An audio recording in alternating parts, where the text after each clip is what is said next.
Yes, finally we have almost reached the end of this whole control signals. So the last one we are doing is CMP R1 comma R2. So this one is followed by the branch instruction. So for checking the condition in branch, you need the CMP R1 comma R2 behind before it.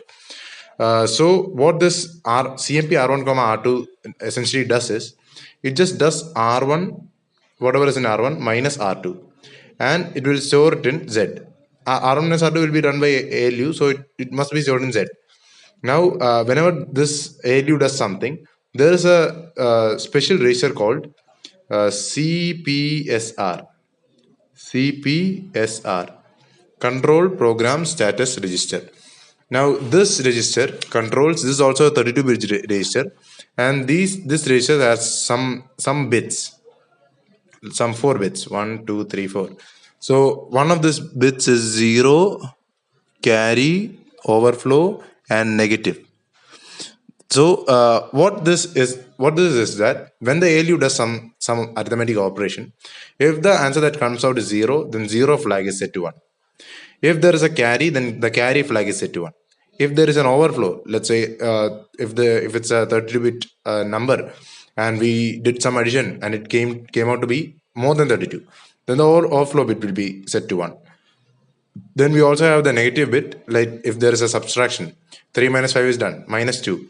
Then the negative bit, it is set to 1.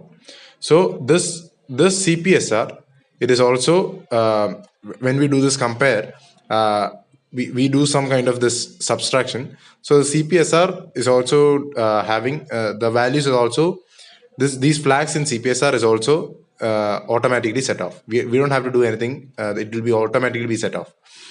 So now let us write the control signals for the CMP R1 comma R2. So as always, we have the first, second, and third. It is for fetching this compare from RAM into the instruction register.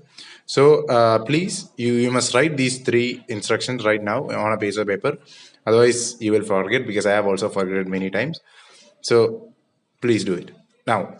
I'll wait 5 seconds. Pause the video and do it.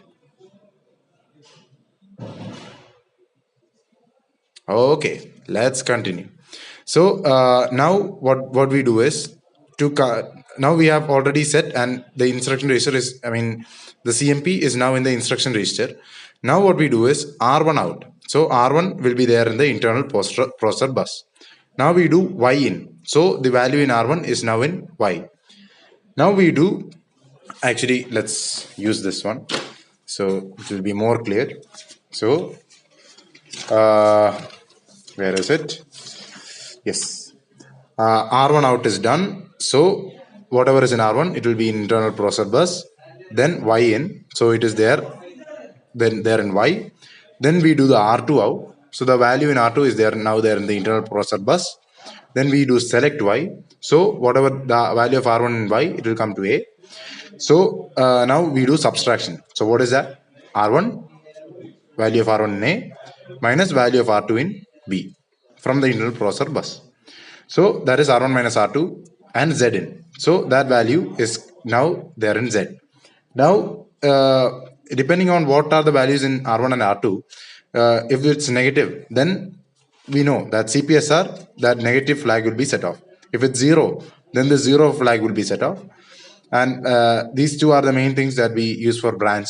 The rest two we don't use for branch. It is used for other things. So branch, we are more concerned about this negative flag and also the 0 flag. So in CPSR, according to what the value of R1 and R2, such flags will be set off, which we will use for the branching. So in the next one, we will do the BNE label thing. So for that, before that BNE, we will have to do CMP always. Before writing BNE instruction, we will always have this CMP.